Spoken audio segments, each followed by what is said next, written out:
Boa noite, família Amor Exigente. Estamos aqui felizes mais uma noite, de coração bem aquecido, um convidado muito querido e muito especial para nós também. E está chegando, ele está chegando. Reunião de hoje. Oi, Tânia. Foi, nosso convidado está chegando. Teve um Aí, probleminha com a internet. Só Teve um porque probleminha eu com a falei que ele era internet. muito especial para nós, ele caiu. Que judiação. Caiu, Ficou emocionado, ficou emocionado. Essa internet... Está chegando. Chegou. Admite quem é. Como vai você, Tânia? Eu, cada vez melhor. Que dia é hoje, Suzana? Hoje. É o primeiro dia da minha nova vida. Por que, Alexander? Que hoje é o primeiro dia da nossa nova vida. Ih, caiu de novo. Está emocionada. Por quê? Hoje é o primeiro dia da minha nova vida, porque o ontem já passou. E nós só temos hoje para pensarmos em viver bem, ficarmos cada vez melhores, para ter um amanhã melhor.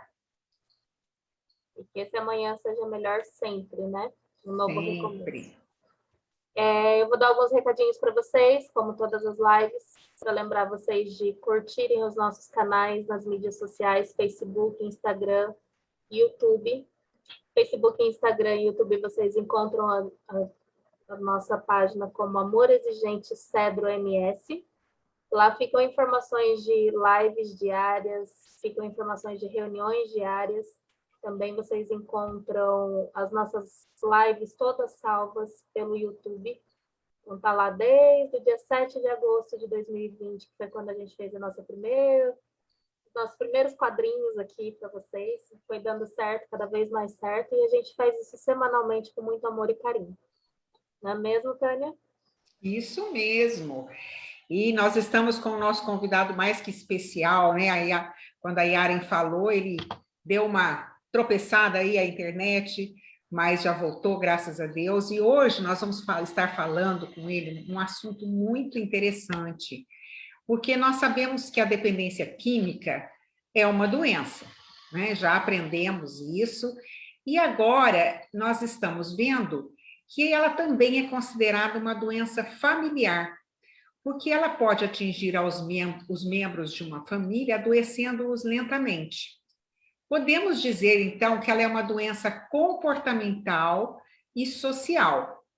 Existe uma tese que se fala que a doença não é contagiosa, mas ela é contagiante. Por quê? Ela adoece os próximos em virtude de um dependente químico estar em seu meio. A estrutura da família se modifica de maneira inquestionável quando um membro se torna dependente químico. E isso nós vamos estar aprendendo com o nosso convidado, que é um grande prazer recebê-lo aqui. É o Alexander Christian, que a Suzana vai apresentar, né, Suzana? Boa noite, família Amor Exigente. Um prazer estarmos aqui novamente essa semana, para aprendermos, muita coisa para aprender.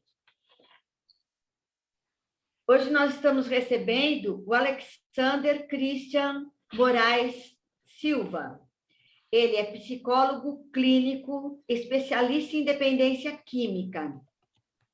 Ele está terminando o MBA. É parceiro do Amor Exigente, né? Temos, assim, um entrosamento, né, Christian? E assim eu chamo ele, né? Tem essa chamada carinhosa que nós chamamos ele de Christian. Boa noite, Christian. Bem-vindo. Gostaria que você se apresentasse, falasse um pouquinho de você. Boa noite, meu nome é Christian. Vocês estão me ouvindo bem? Sim. Sim. A minha conexão caiu aqui, eu falei, ai, agora já era. Né? E, assim, eu sou psicólogo clínico, trabalho na área de recuperação de adictos e familiares já há alguns anos. Estou concluindo agora o MBA em Dependência Química e vim para conversar com vocês sobre o estresse na família, né? Eu também sou um adicto em recuperação já há 25 anos. né? E estou nessa caminhada já com vocês aí há um tempo. Obrigado. Então, Christian, se a sua conexão ficar meio instável, que nós estamos vendo aqui, depois a gente aguarda você voltar pelo celular, se tiver algum problema no computador, tá bom? Mas então, nós já vamos então começar com umas perguntinhas para você. Sim. Nós sabemos que a família é a primeira que sofre com um adicto na família, né? Começa toda uma desestruturação e ela é o primeiro sistema afetado. Sim. E um dos membros, então, começa a usar drogas lícitas ou ilícitas e começa a afetar a família. Como é que isso acontece? Então, né, o impacto na família, ele é desesperador, né? E a gente não pode deixar de prestar muita atenção na estrutura dessa família, tá? Quando a gente fala assim, o impacto, né, é desesperador. Então, assim, vamos olhar para a organização dessa família, né? Por exemplo, né, se a família ela tem valores encurtidos, se, né, ela é um fator de proteção, com certeza ela é a primeira a ser afetada, né? Pensa, né? Seu filho está usando drogas, é desesperador. E a família começa a desenvolver meios e estratégias próprias de tentar lidar com essa situação, né? Por quê? Porque a adicção, ela carrega um dilema moral muito grande, um preconceito muito grande. Então, nem toda família está preparada para poder lidar com isso, entendeu? Né? E é onde eles adoecem, né? Nessa tentativa desesperada, através de estratégias, muitas vezes não muito saudáveis, de tentar lidar com o problema, né? Como a codependência, né?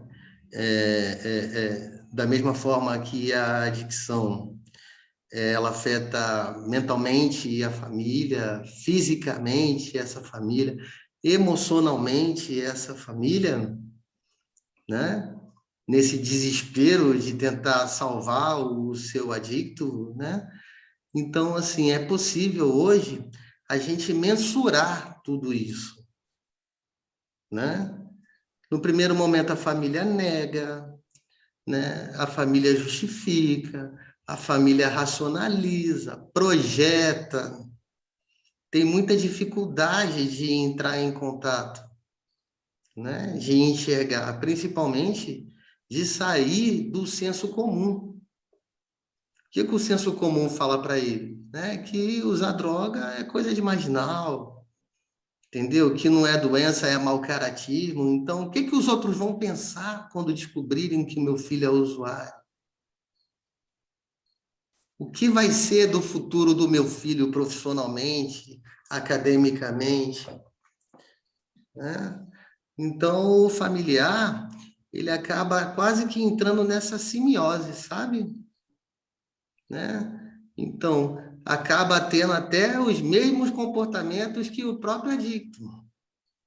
Você falou uma coisa assim bem interessante aí, né? Essa projeção do que ele vai ser no futuro, toda essa preocupação que a família tem em relação a parar, quando ele parar, né? Fica naquela expectativa dele parar. Isso, né? Nessa tensão constante, né? Para você ter uma ideia, hoje em dia a gente tem escalas que validam todo o comportamento, todo esse estresse causado na família, né? Como está afetando a saúde mental dessa família, como que a gente avalia as estratégias, que é o coping, né? De enfrentamento que essa família utiliza com esse adicto, né? Você consegue avaliar até qual a intensidade, né, do impacto em membros da família, tá? Dá para desenvolver até estratégias conjuntas e individuais de lidar com a família hoje em dia.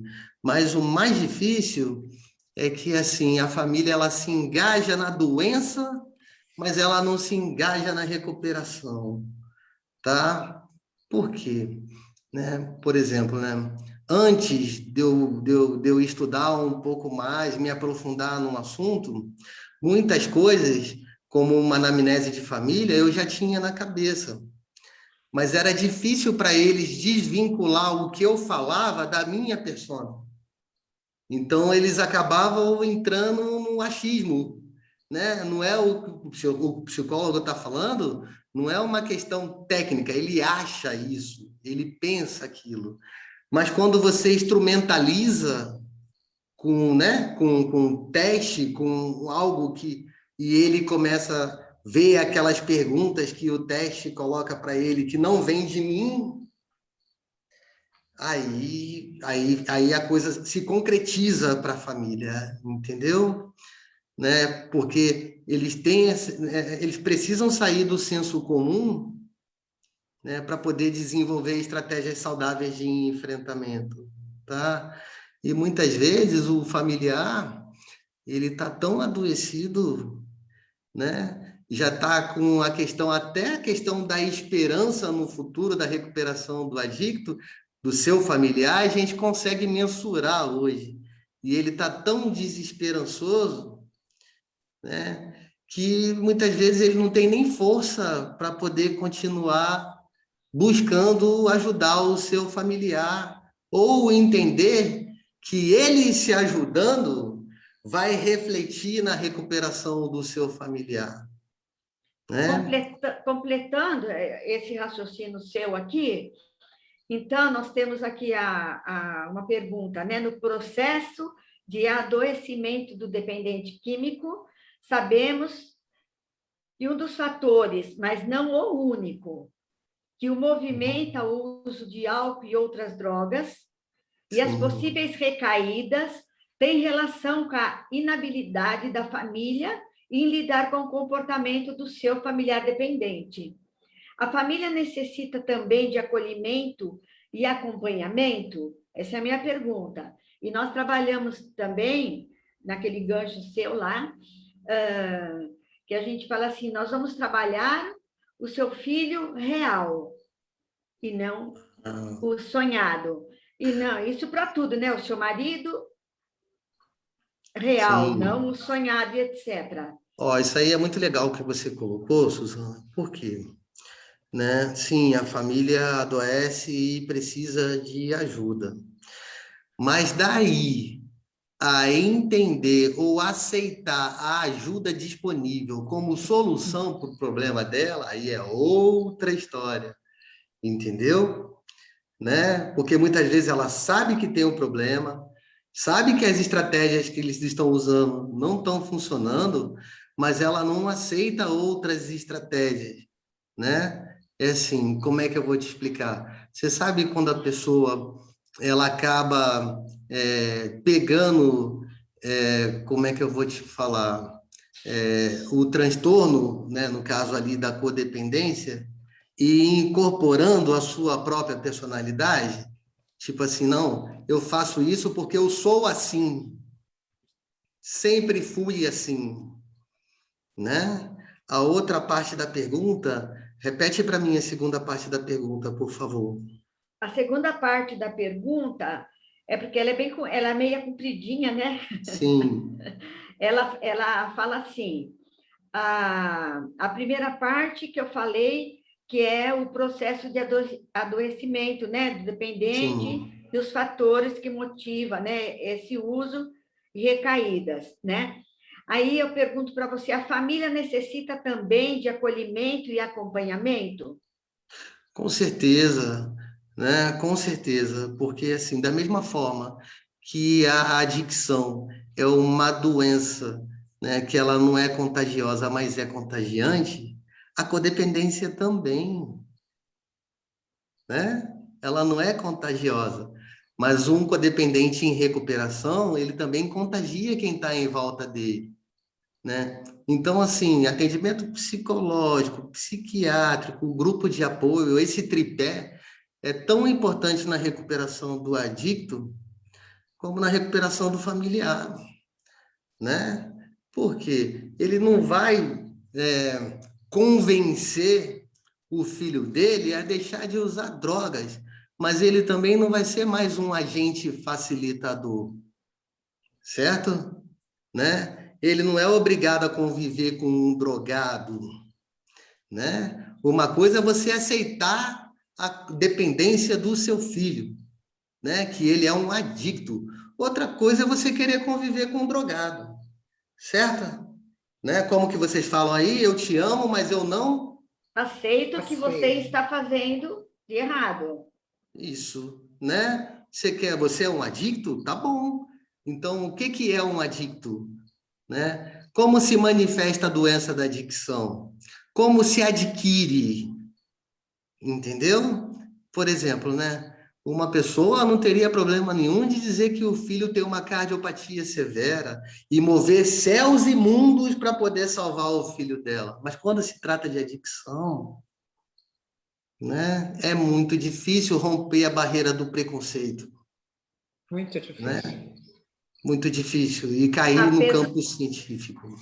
Apesar que hoje nós temos muito mais informações do que um tempo atrás, né? Mas essa barreira existe ainda. Ó, a informação existe. O que não existe é o acesso à informação ainda a todos. Hoje, bem mais que há 25 anos atrás. Mas ainda falta muito, entendeu? Ainda tem muito familiar ainda com aquele discurso de que ele é sem vergonha, ele faz isso porque ele quer, porque ele escolhe fazer isso. Com certeza, né? Quando ele experimentou droga pela primeira vez, ele escolheu. Mas quem escolhe entrar no posto de saúde e falar, por favor, alguém me dá um ataque cardíaco? Né? Por gentileza, doutor, o senhor pode me dar um AVC? E usar drogas é justamente isso. Ele pode ter um ataque cardíaco, ele pode ter um AVC, ele pode ter vários tipos de complicações crônicas e agudas. Quem escolhe isso em sã consciência? Né? Então, isso é que é difícil para a família entender, sair desse campo.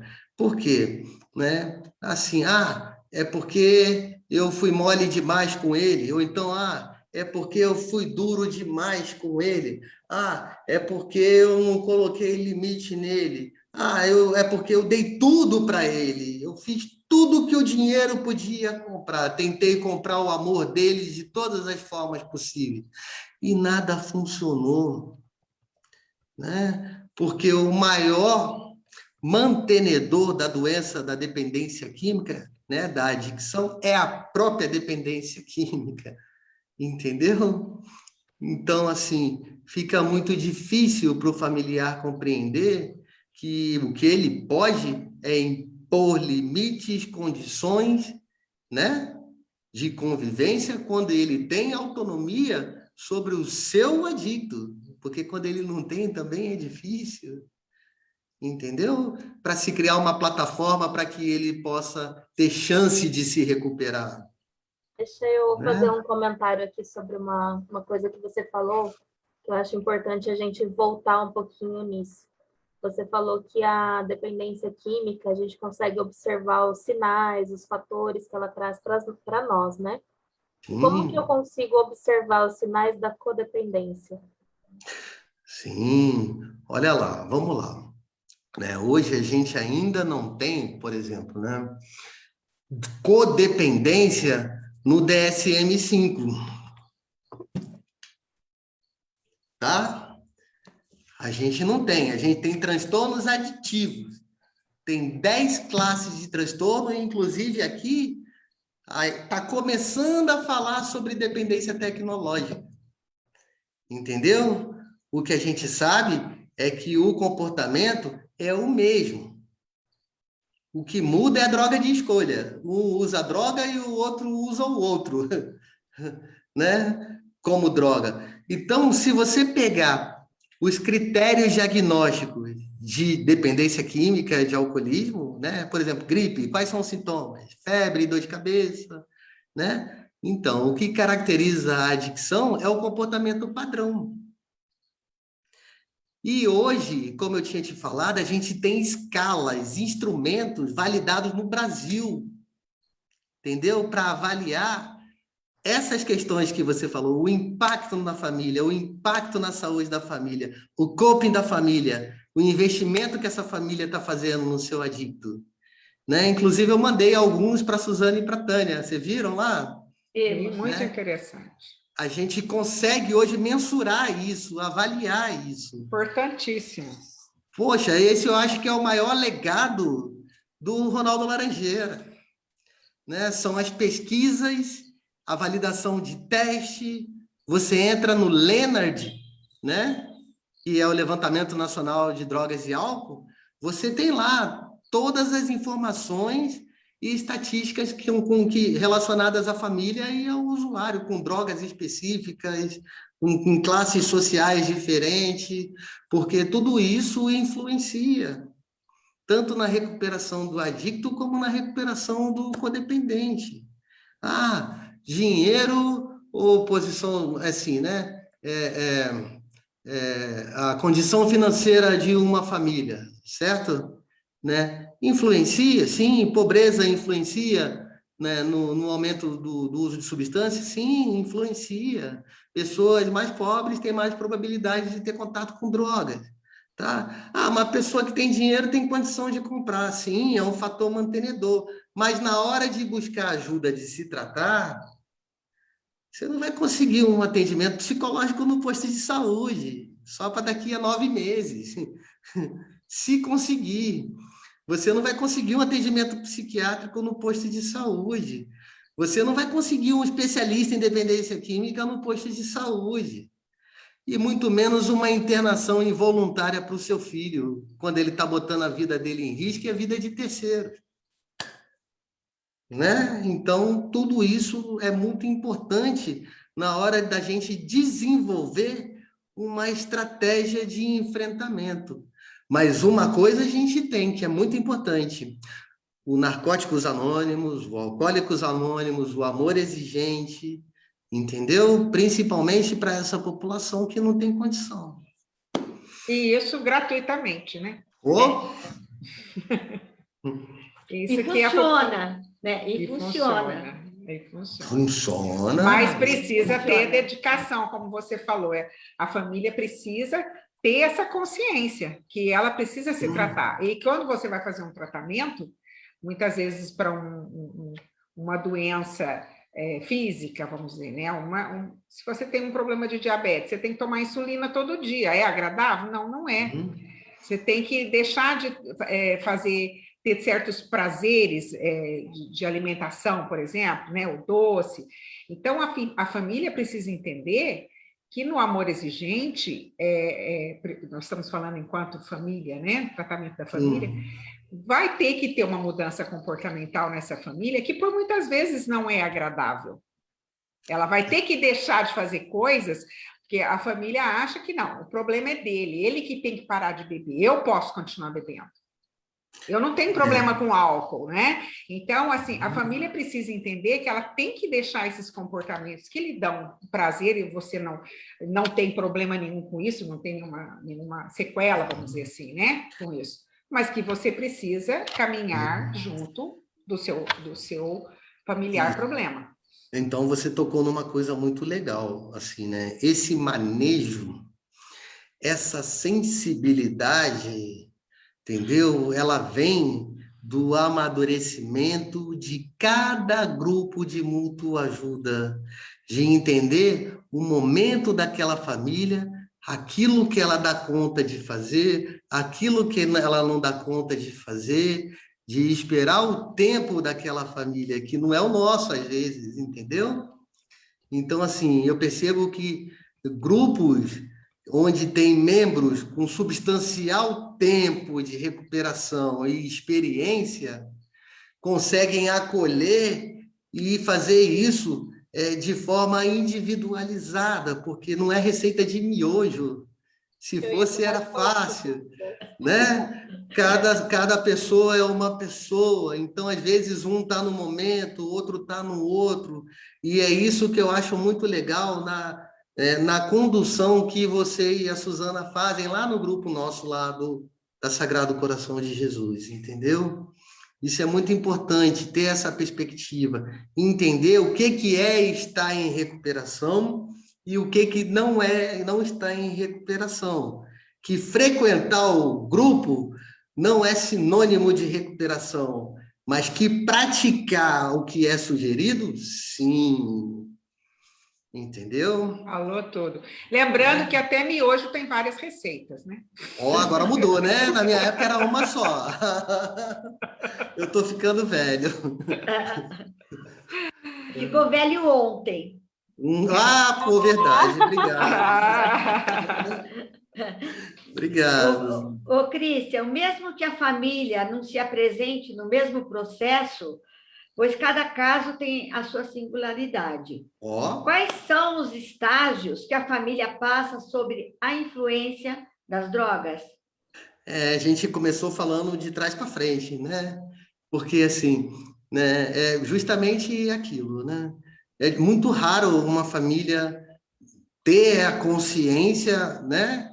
E buscar, por exemplo, um profissional, né? Que seja da área. Por exemplo, né? Ah, você quebra o pé, você vai procurar um neurologista? Não, né? Mas não é tudo médico? Né? O que você vai fazer? Não, você vai procurar um ortopedista. Mas você vai procurar um ortopedista especialista em ombro e cotovelo? Ou você vai procurar um ortopedista especialista em pé? Em pé, né? Pois é, psicólogo, psiquiatra, não é tudo igual. Né? Existem as suas especialidades. Entendeu? Então, quanto mais qualificado for o profissional para lidar, né, para fazer a intervenção, melhor vai ser o resultado. Né? Melhor essa família vai ser acolhida. Pensa, né? Assim, quantas famílias aí buscaram um pozinho mágico do pilim-pipim no tratamento com uma raiz dos índios incas lá numa clínica não sei aonde, ou foram atrás da injeção que cura num determinado estado aí, município, entendeu? Poxa, e aí quando essa família chega, nossa, já chega arrasada, totalmente desestruturada e desacreditada nos profissionais, né? Poxa, como que você faz? Não, eu fui lá, eu acreditei, eu fiz tudo que fizer, falaram para eu fazer, né? E não deu certo. Ou no desespero, vai lá, procura uma clínica. Eu descobri um cigarro de maconha na gaveta do meu filho. Já procura uma clínica no Google, já manda vir um resgate, que ela não foi na clínica, ela não sabe de onde é o resgate, e a gente vê essa tragédia depois no jornal acontecendo, como aconteceu recentemente. E depois tem uma outra coisa, quando você vai no Google para procurar, ali existe não vai direto na clínica, vai nas pessoas que fazem um serviço que nem conhece a clínica também. Então, eu acredito, no Google você não chega na clínica, você chega nas pessoas que trabalham, serviços de captação. Exatamente. Hoje a recuperação tem esse problema já há algum tempo, né? Virou como qualquer prática médica, né?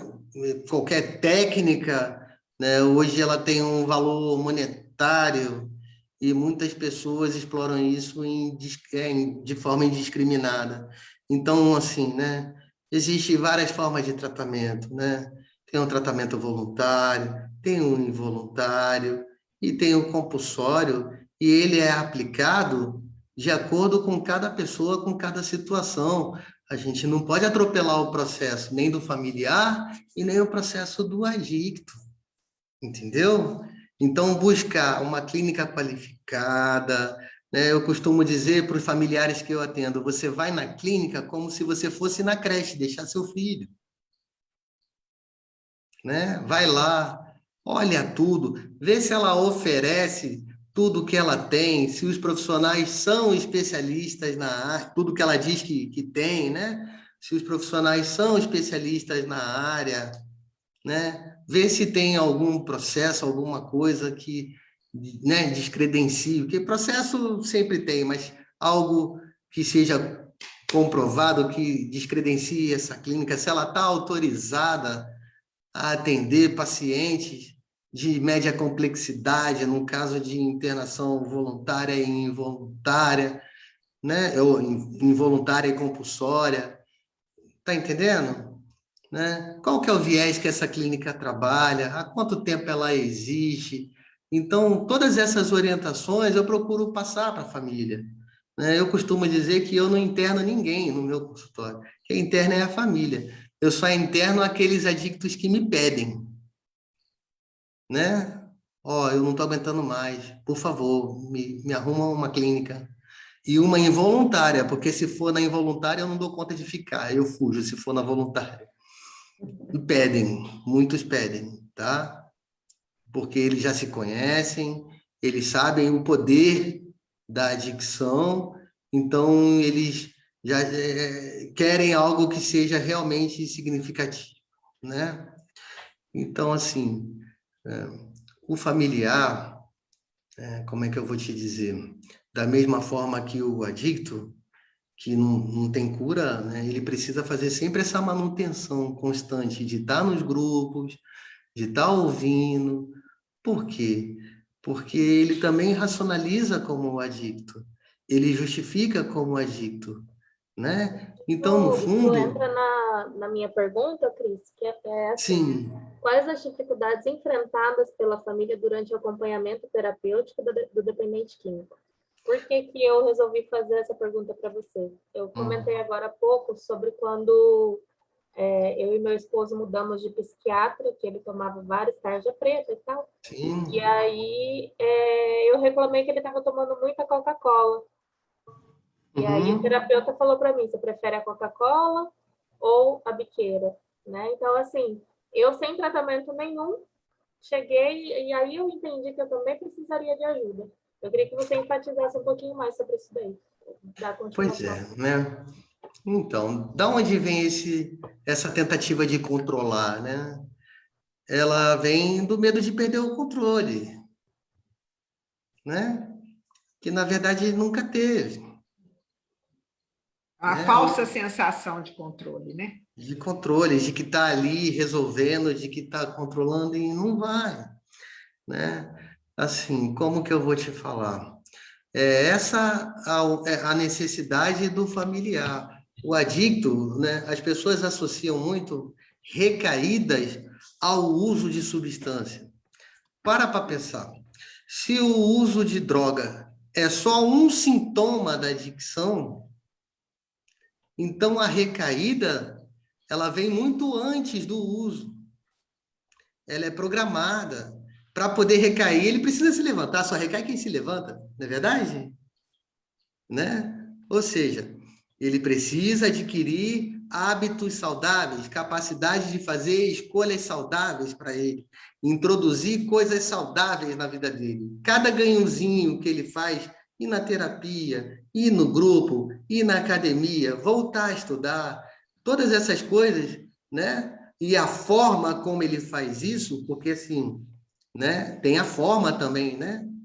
Entendeu? Nem sempre uma pessoa está trabalhando significa que ele é um bom funcionário, nem sempre uma pessoa que tem filho significa que ele é um bom pai, né? Então, a forma como é feita vai dando um degrauzinho, que é uma distância da substância.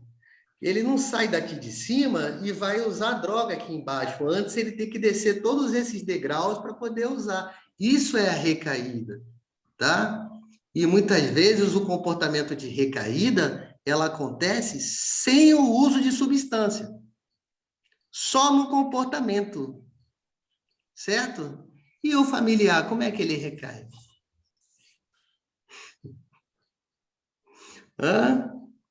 Ele recai quando ele entra em vigília, né? Ele recai quando tenta controlar onde ele vai, que hora que ele chega, certo? Né? Hoje em dia, com quem ele anda, né? Com quem ele anda, o que ele fala no Facebook, no WhatsApp, no Instagram, e no Messenger, e no e-mail, né? Então, o familiar... A cara da Suzana de que nunca fez, olha lá. Não, Mas você sabe que Quem nunca? Quem nunca? Mas que isso aí também leva um tempo para o familiar ele resgatar a confiança. Hoje em dia é mais Aquele fácil, que foi perdido, né? Hoje em Foi dia, perdido, então né? tem que resgatar. Hoje em dia, a gente desenvolve outro tipo de estratégia com a família, entendeu? Hoje em dia você tem monitoramento, você não precisa saber com quem ele anda, você só precisa que ele faça o exame de 15 em 15 dias. Entendeu? Depois de mês em mês, se ele depois quiser, de 3 né? em 3 meses. Oi? Se ele quiser, porque depois ele vai falar assim para a família, assim, ai, não confia em mim mesmo. Não. Se quiser morar comigo, vai fazer de 15 em 15, depois de 30 em 30. Né? Então, né? Eu não confio em você, mas eu tenho fé que você vai conseguir. Então, tudo isso é um aprendizado, né? Tudo isso é um aprendizado e essas coisas a gente aprende como? Nos grupos de apoio. Sim, muito bom. Né? Essa troca de experiência, né? Isso tudo num grupo de apoio. Porque também a família chega no grupo de apoio, ela sabe que ela tem que ficar e permanecer por um tempo também. Sim. Ou às vezes, sempre. Olha, porque não é na primeira vez que ela vai resolver o problema dela. Olha, esses dias eu ouvi uma aula maravilhosa. Eu estava numa aula e eu ouvi uma coisa assim, né? Agir positivamente, certo? Né? Você pode agir positivamente tanto para uma coisa ruim como para uma coisa boa. O que seria agir positivamente? Você descrever o fato que está te incomodando ou o fato que foi positivo, você dizer como você se sente com relação àquele fato e como você gostaria que fosse. Poxa, o cara tá limpo um dia, poxa, né? É o dia mais importante da vida dele. Olha, você tá limpo um dia. Olha, você usava droga todo dia e você tá limpo um dia. Como que isso é maravilhoso? Quando eu vejo você assim, me enche de esperança, né? Eu fico muito feliz, eu fico muito satisfeita quando eu vejo você assim. Não seria bom se fosse sempre assim? Ó, você descreveu o fato, disse como você se sente e você depois disse como você gostaria que fosse. Ele fez algo que não é legal, tá? É adolescente, deixou o quarto desarrumado. Aí você fala, poxa, entrei ali e vi seu quarto todo desarrumado. Eu fico muito triste quando eu vejo seu quarto desarrumado. A impressão que eu tenho é que você não liga pra gente, né? Você não liga, você mora aqui com a gente e você não pensa, né, que você faz parte do todo, né? Que quando você está bem, todo mundo fica bem, que nós somos uma família, entendeu? Isso me magoa profundamente. Seria tão bom se você pudesse fazer diferente. Você agiu positivamente para as coisas negativas e para as coisas positivas. Ou seja, confirmar ele, né, nas coisas que ele faz. Isso é muito importante. Né? Muito importante. Porque assim, né, Suzana? Tristeza. Tristeza é igual aqui, é igual no Japão, é igual lá na Rússia e é igual nos Estados Unidos. Vergonha, angústia. Então, a linguagem universal é a linguagem dos sentimentos e muitas vezes é a única que consegue tocar tanto o familiar quanto o próprio dependente, entendeu? Né? Às vezes, criticar, apontar, não tem um resultado tão bom como você dizer como você se sente. Você está até completando a pergunta que eu iria fazer, né? Que quais são os sentimentos mais evidenciados e marcantes na vida familiar com o adicto? O sentimento dela. Então, olha só, o sentimento é uma constante preocupação muito intensa, sabe? É uma ansiedade e uma angústia tremenda, que muitas vezes se torna patológico. Muito comum a gente pegar familiares com transtorno de ansiedade generalizada, com estado depressivo maior, com síndrome do pânico, com agorafobia, sabe? é muito comum a gente investigar e ver que tudo isso é consequência dessa pressão, desse estresse, entendeu? Desse impacto da dependência química. Um familiar que convive com adicto é como se ele vivesse com uma pessoa com algum transtorno físico ou um quadro psiquiátrico grave em casa, entendeu? É aquele cuidado ali o tempo todo, sabe? Né? Uma perspectiva de morte iminente, uma perspectiva de prisão, a gente não sabe. É progressivo também, a codependência? Lógico, né? É igual tomar cerveja, ninguém começa tomando uma caixa, né?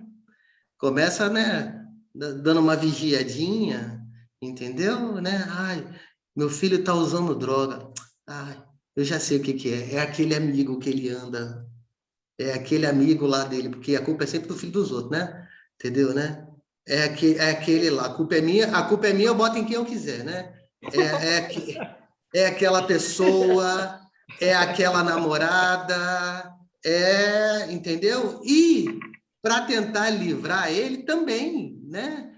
Ah, vou arrumar uma namorada para ele, que aí ele vai, né? Ah, se ele tiver filho, ó, aí ele vai ver como é que é. Ele vai ver como é que é, vai ver o sofrimento que eu passo se ele tiver filho, né? Aí Uma vez uma fala. Não, eu falei, nada disso é uma verdade, né? Porque ele vai parar a hora que ele decidir e ele chegar o momento dele. Isso. Tudo isso é uma crença, viu, Suzana? Que, na verdade, ela só serve para justificar aquele comportamento que ele não quer mudar, o familiar. Então, ele começa a criar justificativas para poder continuar mantendo aquele comportamento adoecido, entendeu? Porque ele tem muito medo de sair dessa simbiose do que é conhecido, desse sofrimento que já está, como que eu posso falar? Esse sofrimento que já é para ele confortável, familiar, para algo novo que na visão dele ele não sabe se vai dar certo ou não. E o medo, e se der errado e meu filho morrer? Bom, o que você falou aqui também o que eu ia te perguntar. Você falou das emoções, né, da família, dessa preocupação, dessa ansiedade, e quanto mais distorcidas ficam essas emoções dessas pessoas, mais nociva fica a ajuda que ela que ela quer proporcionar? Sim, potencializa, né? Potencializa. Poxa, né? Ele não consegue perceber porque, assim, ele não consegue distinguir, né? Ajuda de facilitação, ajuda de conivência, entendeu? Né? Eu dei tudo para o meu filho, mas não dei o que ele mais precisava, que era o não.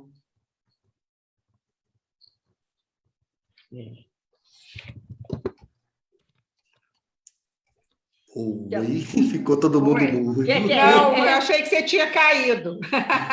Não, tô aqui. Foi a minha transmissão que parou. Pode falar.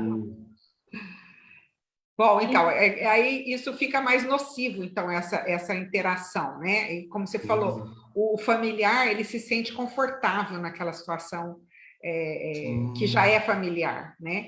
Mas a atitude que ele toma é bem parecida com a atitude que o adicto toma em relação à sua própria doença, de não querer esse tratamento, essa negação, fala que está sob controle, que um dia ele vai parar. Então, é mais ou menos assim, tem a mesma, vamos dizer assim, as mesmas características.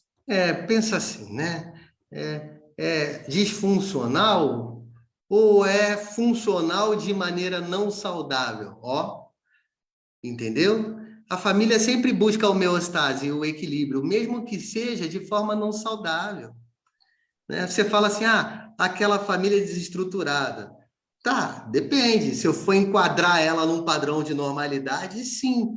Mas se eu olhar para aquela família e falar assim, não, ela é estruturada, ela só não é saudável. A forma de funcionar dela não é saudável.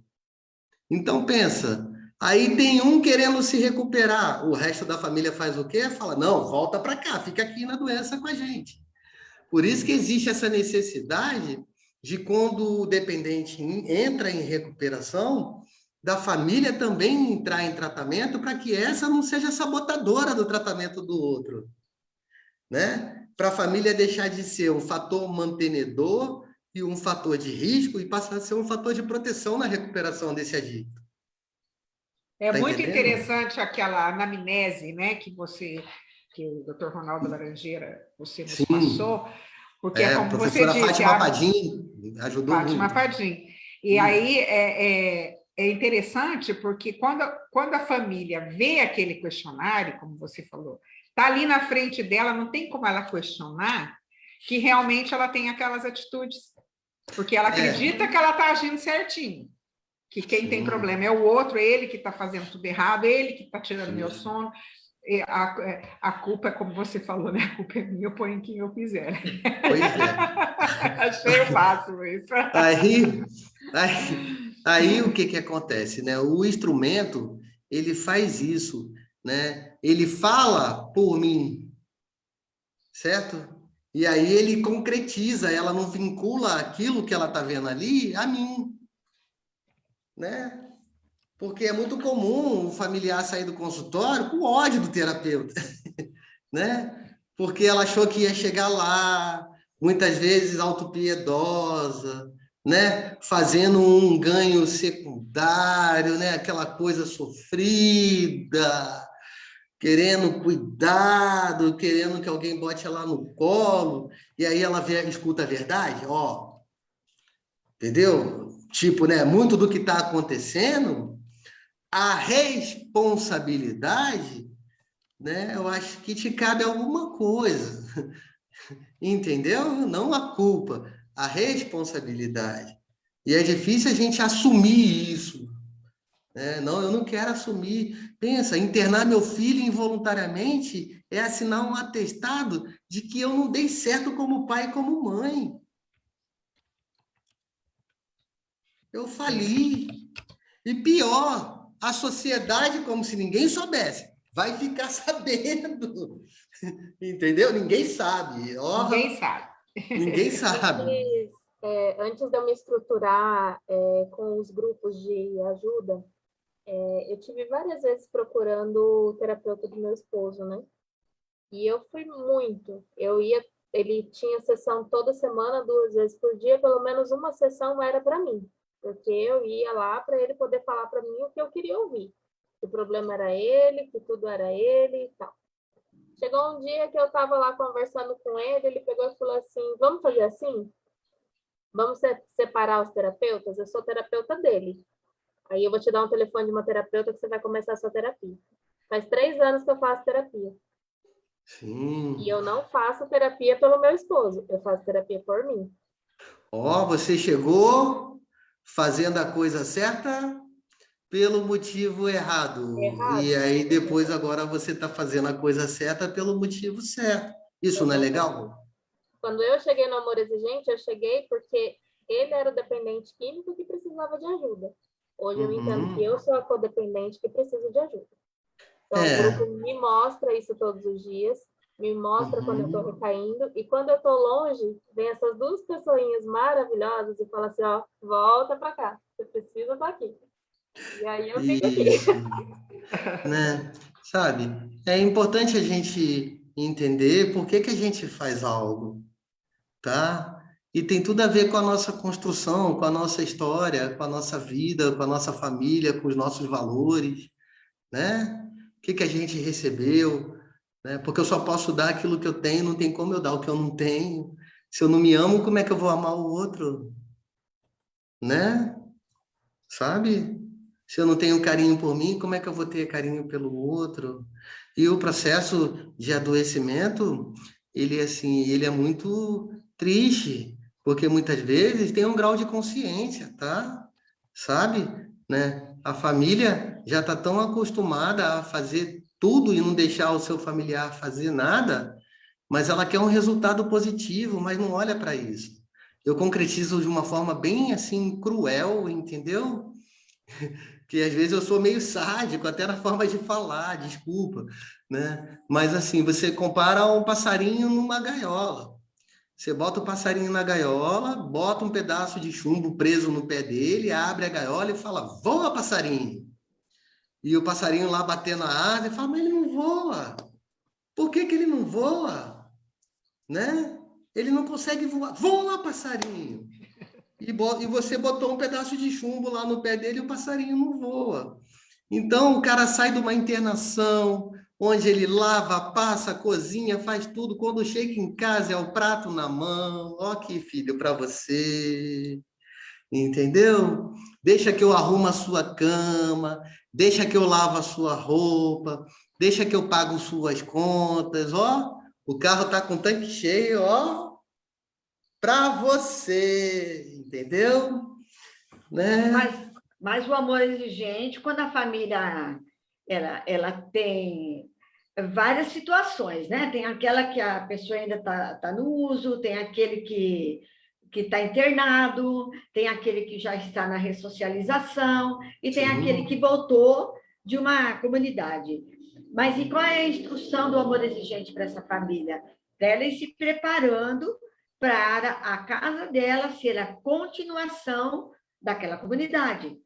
Sim, e mesmo assim, mesmo com vocês falando, mesmo com vocês preparando, com tudo isso, se ele não conseguir ressignificar as crenças dele, os valores dele, ele não dá conta, né? Porque tanto a adicção como a codependência, elas são muito fortes, entendeu? Né? Então, assim... Que a gente vê que a família não enxerga, ela às vezes não consegue enxergar. Por exemplo, teve o caso de uma mãe, nós trabalhamos com sigilo, não estou aqui falando o nome de ninguém, mas ela disse, meu filho chegou da comunidade para uma ressocialização e eu lavei todinha a roupa dele, que estava demais, assim, que ele que lava lá, ele que lava na comunidade, aí chegou muito mal lavada, como é que ele ia levar? Não lava direito. Então, lavei tudo, passei tudo, agora a malinha dele está prontinha para ele voltar. E aí, ela achando que aquilo era uma colaboração que ela tinha feito, né? Até ela entender, ela falou, olha, você só falou para ele assim, ó, tudo que você faz, você não faz direito. Você jogou ele lá... Você não é competente. Você não é competente, você não é capaz de fazer nada direito. Você não é capaz de fazer nada direito, isso. Não é? Então, aí, quando ela ouviu, porque essa ainda ouviu, né? E, nossa, né? Foi assim uma descoberta. É o despertar, né? Uma tomada de consciência. Isso, despertar. Isso aí que é o importante, né, do grupo. Sim, isso, assim, o grupo, essa diversidade é muito rica, sabe? Né? Por exemplo, né? Eu penso assim, eu não tenho só pacientes adictos ou codependentes, eu tenho outros tipos de paciente, mas nesse caso, né, quando o paciente ele aceita frequentar o grupo, nossa, o papel do terapeuta passa a ser coadjuvante, né? Porque a gente não consegue fazer no consultório aquilo que o grupo faz, da forma que faz. Uma coisa sou eu como psicólogo falando, outra coisa é o espelho dele ali na frente dele falando para ele. Sim, porque outras mães escutando essa história falam, nossa, eu fiz a mesma coisa, não é? O despertar coletivo, né? E aí o grupo cresce, né? E é uma troca de experiência de pessoas que conhecem o sentimento, né? Sim, mas olha, a gente tem que compreender o seguinte, você lembra quando eu falei que a adicção não vem mais sozinha, né? Que a adicção sempre vem acompanhada hoje de algum transtorno psicológico, né? Seja bipolaridade, seja esquizofrenia, né? Vou entrar na pergunta da Ana Célia aqui. Ela está perguntando se a dependência química causa esquizofrenia. A questão não é a dependência química, a questão é a predisponibilidade biológica de quem está usando droga, o tipo de substância que ele usa, em que época que ele começou a usar, porque o cérebro da gente matura até os 21 anos, Então, se o cara está fumando essa maconha com 95% de THC, começou com 14 anos, as lesões que ele vai fazer vão ser irreversíveis. Entendeu? Né? Vai lesionar. Certo? Então, assim, né, às vezes a pessoa tem a predisposição, mas não desencadeia a doença. Imagina que uma porta tem uma chave e a chave do outro lado da porta está a esquizofrenia, e a chave é a maconha. O cara fuma e com 14 anos de idade já tem um surto psicótico. Né? Entendeu? Agora, legal isso que a gente está falando. E no familiar, como é que funciona?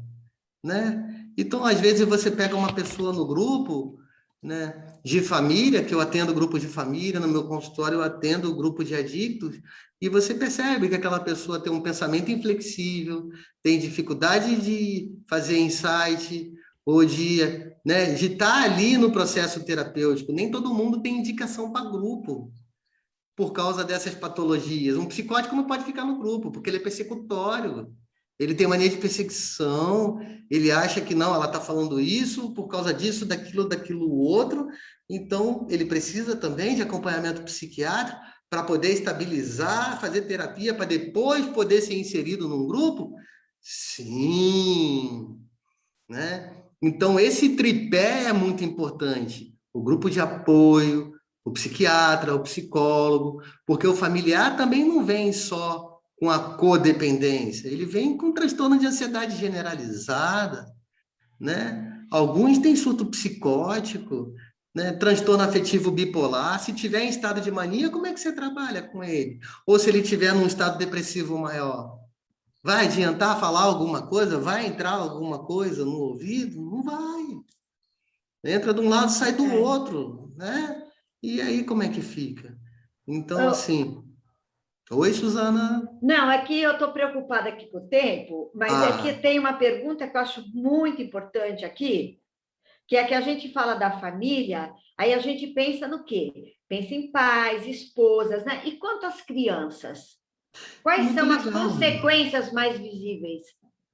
Pois é, quando a gente fala das crianças, é muito importante, tá? Por quê? Quando a gente estuda o DSM, os transtornos aqui na Bíblia dos psiquiatras e dos psicólogos, né? Tem uma parte que fala aqui que, ó, é possível, bem na primeira página, a gente perceber um distúrbio, né, do controle de impulso e do controle inibitório muito antes do uso propriamente dito.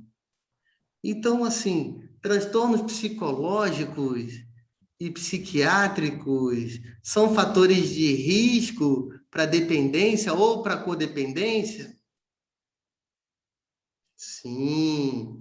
Então, crianças, filhos de adictos, né, já carregam na genética algumas coisas que não estão relacionadas com adicção. Podem trazer transtornos aí, TDAH, TOD, né, transtorno de conduta. Então, é importante observar, porque quanto mais cedo você percebe e mais cedo você entra com a intervenção, então já se torna mais um trabalho, né, não só de tratamento dessa criança, mas de prevenção, para que ela não desenvolva nem a codependência e nem a dependência química, ou por qualquer outro tipo de coisa, comida, né, que não seja um obsessivo compulsivo, né?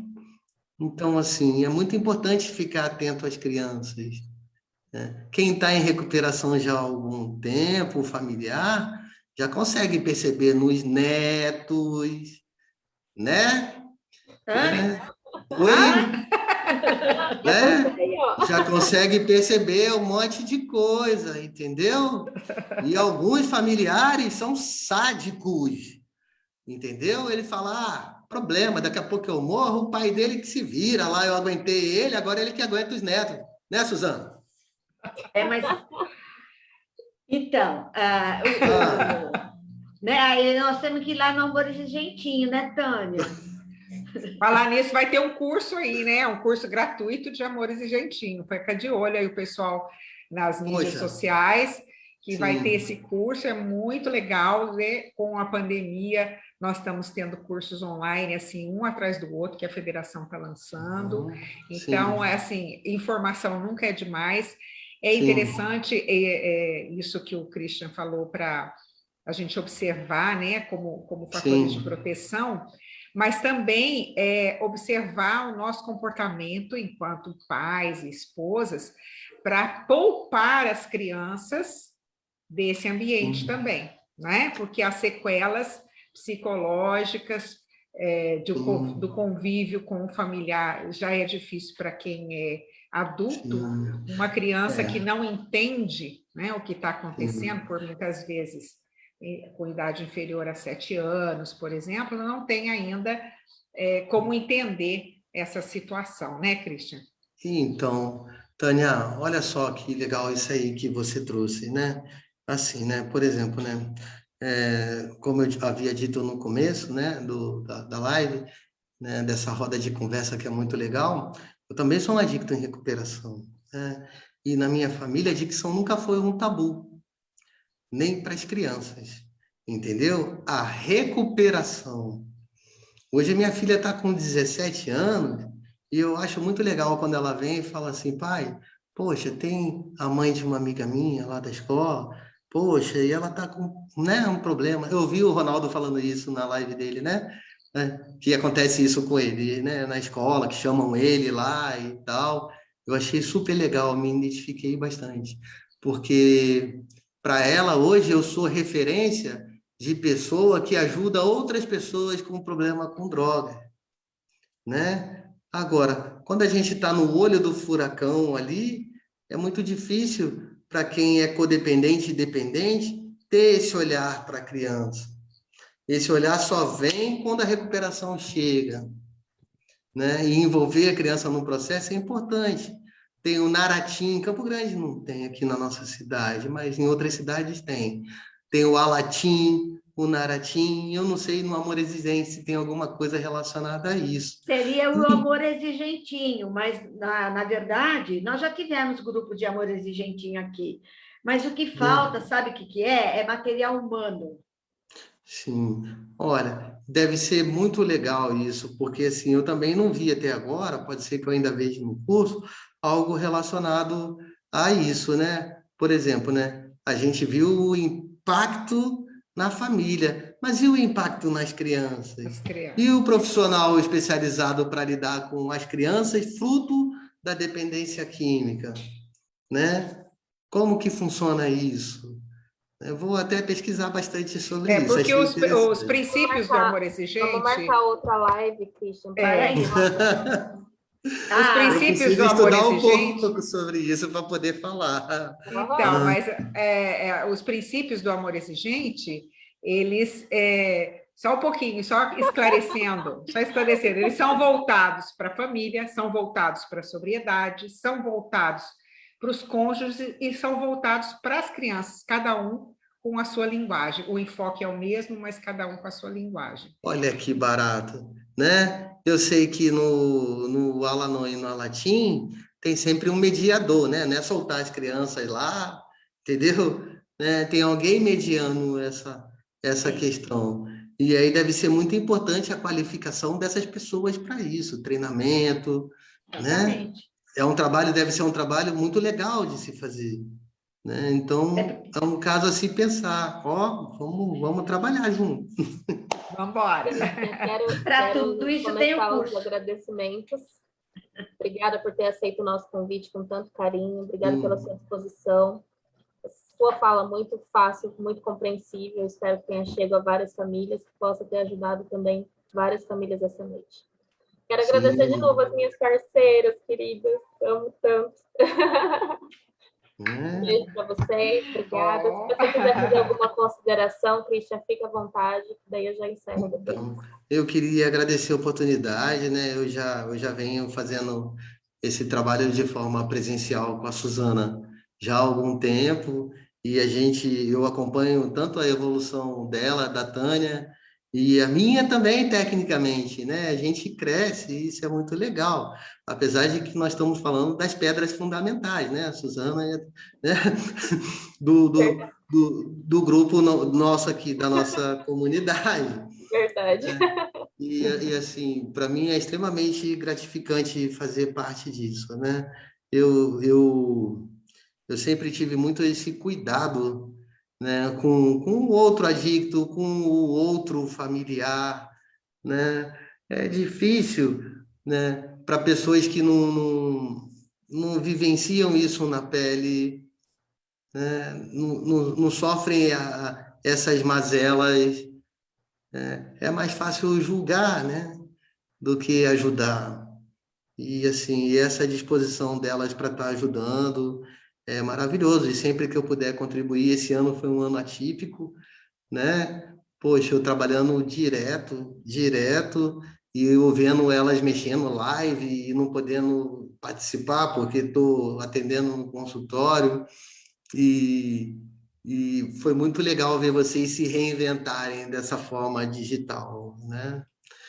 Entendeu? Você está convidada para vir no meu grupo Detox Tech, Suzana. Né? Eu não. Suzana tá curada. Uhum, tá curada. É isso Amor aí. exigente cura.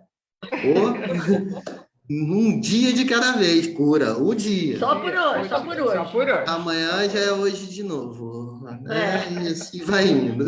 É assim. Obrigado, Gratidão. gente. Foi um prazer. Obrigada, viu? Obrigada. Eu vou ficar aqui com vocês aguardando, tá bom? Obrigada. Obrigada. Ah.